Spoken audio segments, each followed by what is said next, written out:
الحمد للہ وکفا وسلام علی عبادہ الذین اصطفى اما بعد فاعوذ باللہ من الشیطان الرجیم بسم اللہ الرحمن الرحیم لن ینال اللہ لحومها ولا دماؤها ولكن يناله التقوى منكم صدق اللہ العظیم وقال تعالی فی شان حبیبہ مخبرا وآمرا ان اللہ وملائکتہ یصلون علی النبی یا ایھا الذین آمنوا صلوا علیہ وسلموا تسلیما اللہم صل علی سیدنا و مولانا محمد وعلی آل سیدنا و مولانا محمد وبارک وسلم الصلاۃ والسلام علیک یا رسول اللہ وعلی آلک و اصحابک یا حبیب اللہ الصلاۃ والسلام علیک یا شفیع المذنبین وعلی آلک و اصحابک یا رحمۃ للعالمین۔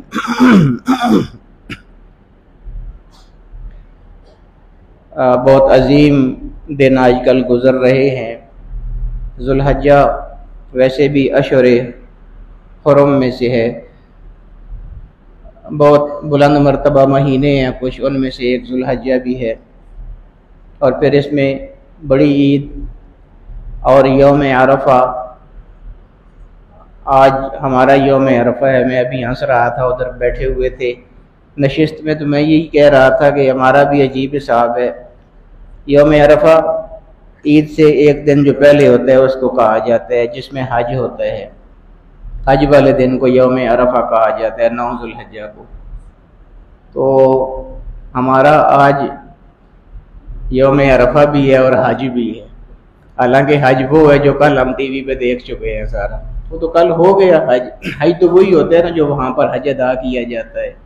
ہمارا یہ بھی المیہ ہے کہ ایک دن بعد ہماری ہر چیز ہوتی ہے، تو ہمارا حج آج ہے، پتہ نہیں وہ کون سا حج ہے جو آج ہے، بل حج تو وہی تھا جو کل ہو گیا ہے۔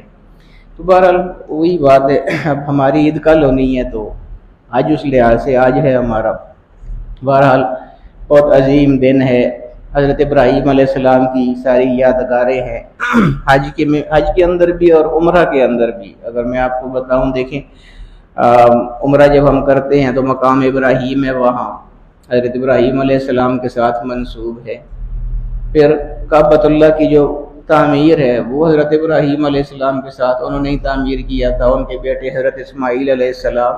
پھر قربانی ہے ہماری حج، اس میں عید کی جو ہوتی ہے یا حج میں جو کی جاتی ہے قربانی، حضرت اسماعیل علیہ السلام کے ساتھ منسوب ہے۔ تو حضرت ابراہیم علیہ السلام کا سارا گھرانہ ہی جو ہے نا اللہ تعالیٰ کو بہت پسند ہے خود، بلکہ چلیں حضرت ابراہیم علیہ السلام تو خلیل ہے نا اللہ کے، وہ تو اولو العزم پیغمبروں میں سے ہیں۔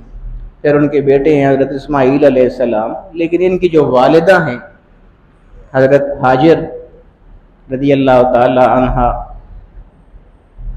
وسلام اللہ علیہ، وہ تو نبیہ نہیں تھی، لیکن ان کی ادا اللہ تعالیٰ کو کیسی پسند آئی کہ وہ حضرت ابراہیم علیہ السلام نے جب ان کو ویران مقام پر چھوڑا، وہی کعبہ شریف جہاں آج کل اتنی آبادی ہے، یہ اس وقت تو ویران تھا نا، اس وقت تو وہاں کچھ بھی نہیں تھا، کعبہ تو بنایا ہی انہوں نے تھا، اس سے پہلے تو وہاں پر کچھ بھی نہیں تھا، ویران تھا، بیابان تھا۔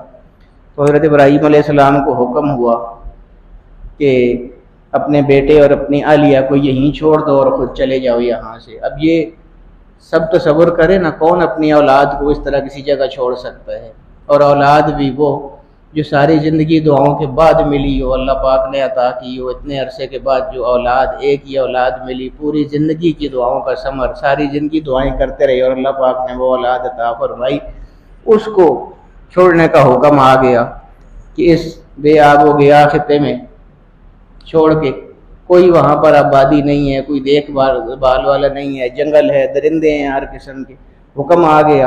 ابراہیم علیہ السلام کو اللہ پاک نے اپنا جو خلیل قرار دیا، تو کہتا ہوں ویسے ہی تو نہیں قرار دیا نا، یہ ان کی امتحانات تھے نا جن میں وہ کامیاب ہوئے تھے، تو اللہ پاک نے ان کو خلیل بنایا تھا۔ لیکن وہی بات آ جاتی ہے کہ حضرت ابراہیم علیہ السلام تو اللہ کے نبی تھے، ان کی جو ادائیں ہیں وہ اللہ پاک نے محفوظ فرمائیں، لیکن حیرت کی بات یہ ہے کہ جو حضرت ابراہیم علیہ السلام کے گھر والی تھیں، زوجہ تھی، اہلیہ تھی، حضرت اسماعیل علیہ السلام کی والدہ محترمہ، وہ تو نبیہ نہیں تھی، ان کی وہ ادا کہ وہ صفا مروہ میں سعی کے دوران، جو آج بھی ہم جب سعی کرتے ہیں صفا مروہ کی، تو آپ سب جانتے ہیں جو لوگ گئے ہوئے ہیں کہ وہاں چلنا بھی ہوتا ہے اور دوڑنا بھی ہوتا ہے۔ یہ ان کی ادا ہے، حضرت اسماعیل علیہ السلام کی والدہ محترمہ کی۔ ہوا ایسے تھا کہ حضرت ابراہیم علیہ السلام کو اللہ پاک کی طرف سے حکم آیا کہ ان کو یہیں چھوڑو، گھر والی کو بھی اور بیٹے کو بھی، اور خود چلے جاؤ یہاں سے۔ پہلے تو میں یہ عرض کرتا ہوں کہ یہ بہت مشکل کام ہے، ہم لوگ کہاں کر سکتے ہیں؟ سب اپنی اپنی اولاد کا تصور کریں، اپنے گھر والوں کا تصور کریں، کون ایسے چھوڑ کے جا سکتے؟ لیکن وہ خلیل تھے نا، انہوں نے کہا کہ باری تعالیٰ تیرا حکم ہے تو کوئی مسئلہ ہی نہیں ہے، میں ان کو چھوڑ کے چلا جاتا ہوں۔ اب وہ میں جو سمجھانا چاہ رہا ہوں بات آپ کو، وہ یہ ہے کہ ابراہیم علیہ السلام تو اللہ کے خلیل تھے، وہ اگر اس طرح کی اتباع کرتے ہیں اللہ رب العالمین کے حکم کی، وہ تو سمجھ میں آتی ہے، لیکن جو ان کے گھر والی تھیں وہ تو نبیہ نہیں تھیں، ان کا اعتماد اور یقین دیکھیں نا۔ جب حضرت ابراہیم علیہ السلام نے ان کو کہا کہ مجھے اللہ پاک نے حکم دیا ہے کہ میں تم دونوں کو یہیں چھوڑ کے چلا جاؤں، اس بے آب و گیا خطے میں، اس ویران جنگل میں تمہیں چھوڑ کے چلا جاؤں، تو تم اس بارے میں کیا کہتی ہو؟ اب وہ نبیہ خاتون نہیں ہے، کام بڑا مشکل ہے جو حضرت ابراہیم علیہ السلام فرما رہے ہیں، لیکن وہی بات کہ اللہ پاک نے ان کو جو یہ اعزاز دیا، قیامت تک کے لیے ہر حاجی اور ہر عمرے والے کے لیے ضروری ہے کہ ان کی اس ادا پر وہ عمل کرے گا۔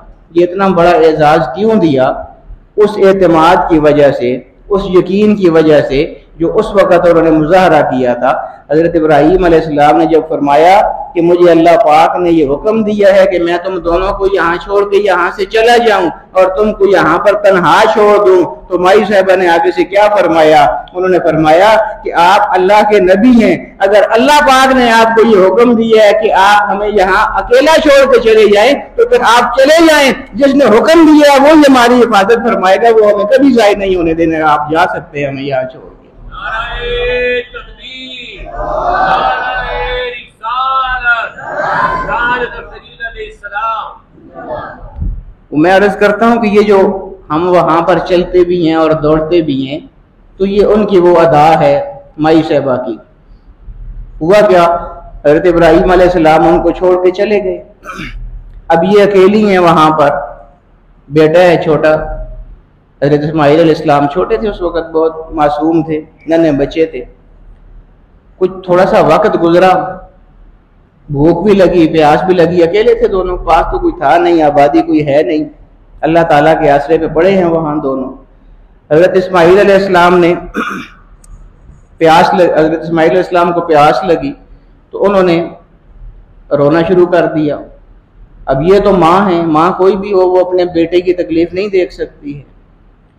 اب یہ جو آج کل صفا اور مروہ یہ دو نام مشہور ہیں نا، یہ اصل میں دونوں پہاڑیاں تھیں، ایک پہاڑی صفا کی اور ایک پہاڑی مروہ کی۔ تو پہاڑی ہمیشہ تھوڑی سی اونچی ہوتی ہے زمین کی بنسبت، زمین سیدھی نیچے ہوتی ہے اور پہاڑی اوپر ہوتی ہے، تو یہ دونوں اونچی جگہ تھی، صفا بھی اور مروہ بھی۔ اب مائی صاحبہ نے ان کو وہ درمیان میں جو نیچی جگہ تھی، صفا اور مروہ کے درمیان جو نچلی زمین تھی، نیچے والی زمین، اس پر ان کو لٹایا اور ادھر ادھر دوڑنے لگ گئی کہ دیکھوں کہیں پانی کو مل جائے تو اپنے بیٹے کو دے دوں۔ تو جب صفا کی پہاڑی پہ ہوتی تھی تو بیٹا نیچے پڑا ہوا نظر آتا تھا، کیونکہ خود اونچی جگہ ہوتی تھی تو نیچے بیٹا نظر آ رہا ہوتا تھا۔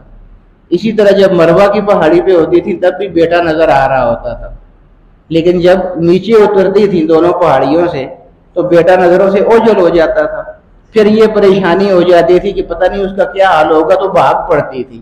یہ اب جو بھاگتے ہیں یہ وہ جگہ ہے جہاں وہ بھاگا کرتی تھی، اور صفا مروہ وہ جگہ ہے جہاں وہ چلا کرتی تھی۔ تو جس طرح جو کچھ انہوں نے کیا تھا اللہ پاک نے ایسی ویڈیو چلا دی ہے، یہ دیکھیں ہمیشہ کے لیے، کہ جس جگہ وہ چلی تھی ہر حاجی اور ہر عمرے والا وہاں پر چلے گا، جس جگہ وہ دوڑی تھی ہر حاجی اور ہر عمرے والا قیامت تک وہاں پر چلے گا بھی اور دوڑے گا بھی۔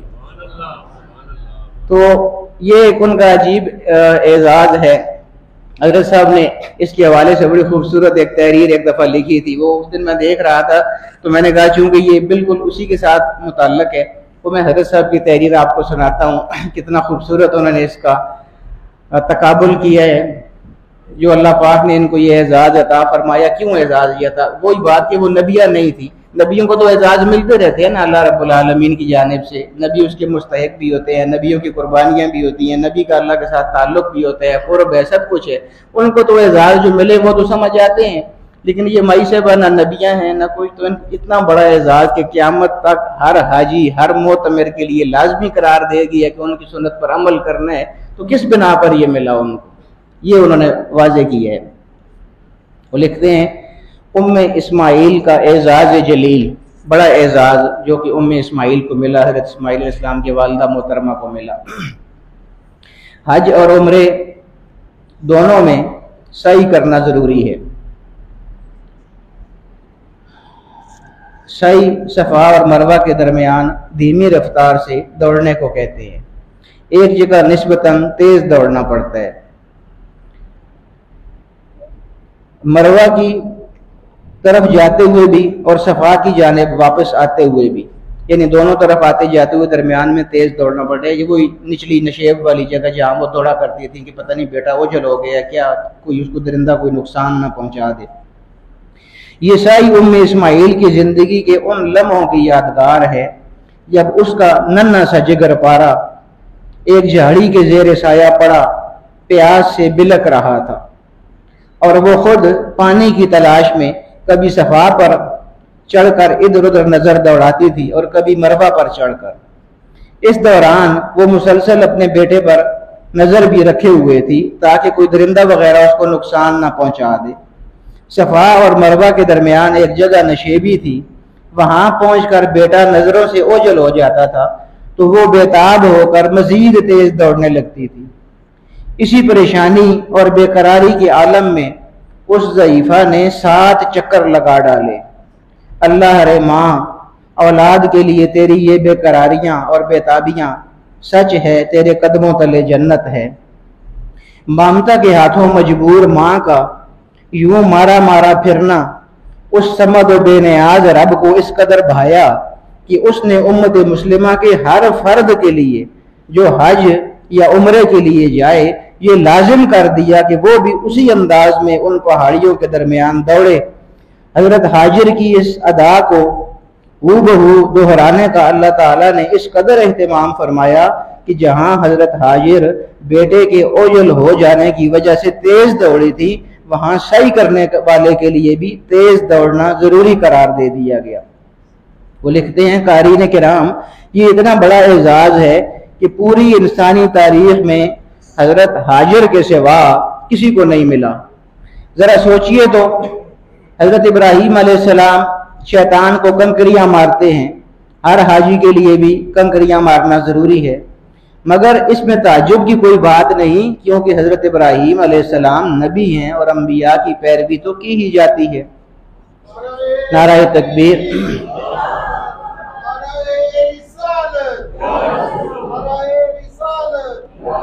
قبلہ حضرت صاحب، انبیاء کی پیروی تو کی ہی جاتی ہے۔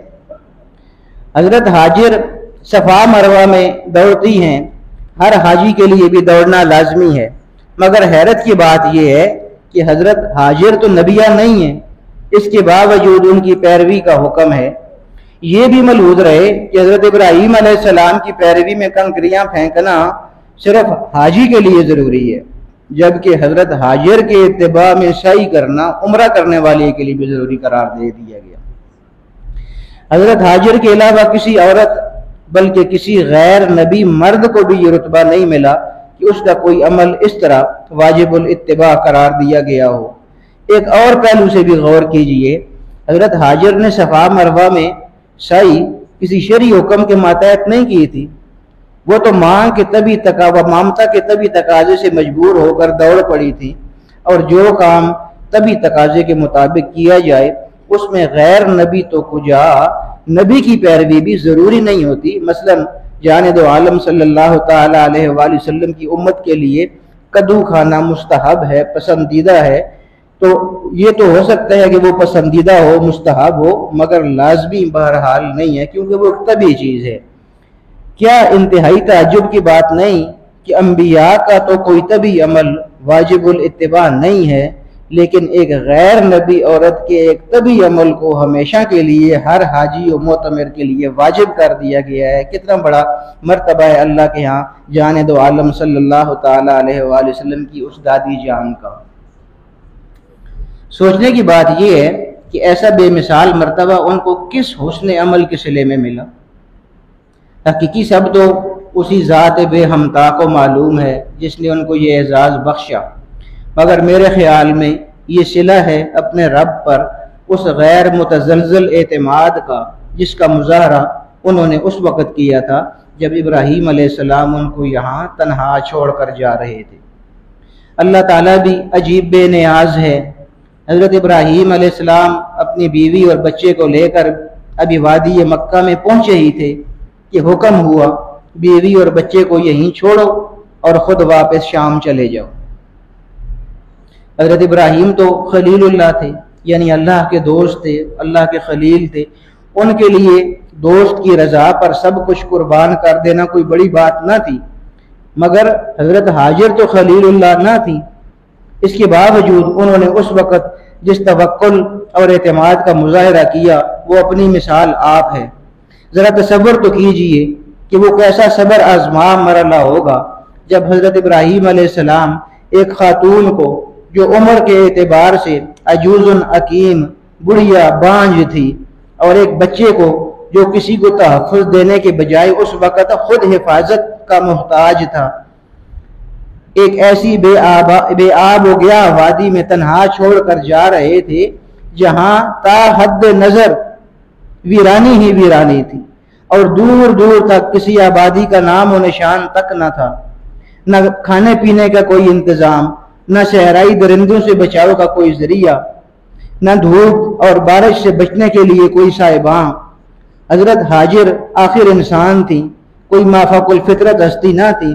اللہ جانے ان کے دل پر کیا گزری ہوگی جب ان کا سرتاج ان کو یوں بے یار و مددگار اور بے سہارا اور بے آسرا چھوڑ کر چل دیا ہوگا۔ بے قرار ہو کر پیچھے لپکی اور دھڑکتے دل سے پوچھا، ہمیں یہاں چھوڑ کر کدھر چل پڑے ہیں؟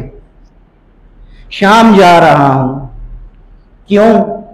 اللہ کا حکم اسی طرح ہے۔ ہمیں کس کے حوالے کر کے جا رہے ہیں؟ اللہ کے حوالے۔ یہ سنتے ہی اس صابرہ اور متوکلہ خاتون کی ساری پریشانیاں دور ہو گئیں، تمام الجھنیں کافور ہو گئیں اور بے ساختہ پکار اٹھی، اذن لا یضیعن اللہ، اگر اللہ کے حوالے کر کے جا رہے ہیں تو پھر مجھے یقین ہے کہ اللہ تعالی ہمیں کبھی ضائع نہیں ہونے دے گا۔ کیسا لازوال اعتماد تھا ان کو اپنے رب پر، اور لجپال رب نے بھی ان کے اعتماد کی ایسی لاج رکھی کہ نہ صرف انہیں ضائع ہونے سے بچایا بلکہ جہاں بیٹے کا پاؤں پڑ گیا وہاں سے آب شفا ابل پڑا۔ جہاں ماں کے قدم پہنچ گئے وہ جگہ شعائر اللہ بن گئی، ان صفا والمروۃ من شعائر اللہ، اور ممتا کے تقاضے سے مجبور ہو کر دوڑنا اللہ تعالیٰ کو اس قدر بھایا کہ اس کو عبادت کا درجہ دے دیا، اور قیامت تک اس بے ساختہ ادا کو ہو بہو تحفظ دینے کے لیے ہر حاجی اور ہر معتمر کے لیے اسی انداز میں دوڑنا لازمی کر دیا۔ بلا شبہ حضرت ہاجر کا صبر و استقلال اور اعتماد و توکل بے مثال تھا، مگر اس کا جو انعام ملا اس کی بھی کوئی نظیر نہیں ہے۔ صدق اللہ العظیم، ومن یتوکل علی اللہ فہو حسبہ، جو اللہ پر اعتماد کرتا ہے اللہ اس کے لیے کافی ہو جاتا ہے۔ تو یہ عمیرز یہ کر رہا تھا کہ یہ ساری ہی ادائیں حج میں جتنی ہیں ساری ابراہیم علیہ السلام کے گھرانے کے ساتھ منسوب ہے، کچھ حضرت ابراہیم علیہ السلام کے ساتھ، کچھ حضرت اسماعیل علیہ السلام کے ساتھ، کچھ ان کی والدہ محترمہ کے ساتھ۔ بہت عظیم یہ خاندان ہوا ہے، خاندان کا ہر فرد ہی بے نظیر اور بے مثال ہے، سب کی قربانیاں اپنی جگہ۔ اسماعیل علیہ السلام کے اپنے انداز ہیں، وہ آپ سنتے رہتے ہیں، یہ ایک الگ نئی چیز تھی تو میں نے کہا اس سے بھی آپ کو تھوڑا سا روشناس کروا دوں۔ اللہ رب العالمین ان سب پر اپنی کروڑوں رحمت نازل فرمائے۔ اور جو اعتماد اللہ تعالیٰ نے ان کو توکل اور اعتماد نصیب فرمایا تھا، اللہ تعالیٰ ہمیں بھی وہی اعتماد اور توکل اللہ پاک نصیب فرمائے۔ وآخر دعوانا الحمدللہ رب العالمین۔ ایک مسئلہ میں آپ کو بتاؤں گا لیکن ابھی نہیں بتاتا، کیونکہ ابھی خطبے کے دوران بھی لوگ آ جاتے ہیں، وہ ضروری ہے، کل کی نماز کے حوالے سے وہ بہت ضروری مسئلہ ہے، وہ میں آپ کو بتانا چاہتا تھا، لیکن میں چاہتا ہوں کہ اور لوگ بھی آ جائیں، تو خطبے کے بعد یا خطبے سے پہلے انشاءاللہ وہ میں آپ کو بتا دوں۔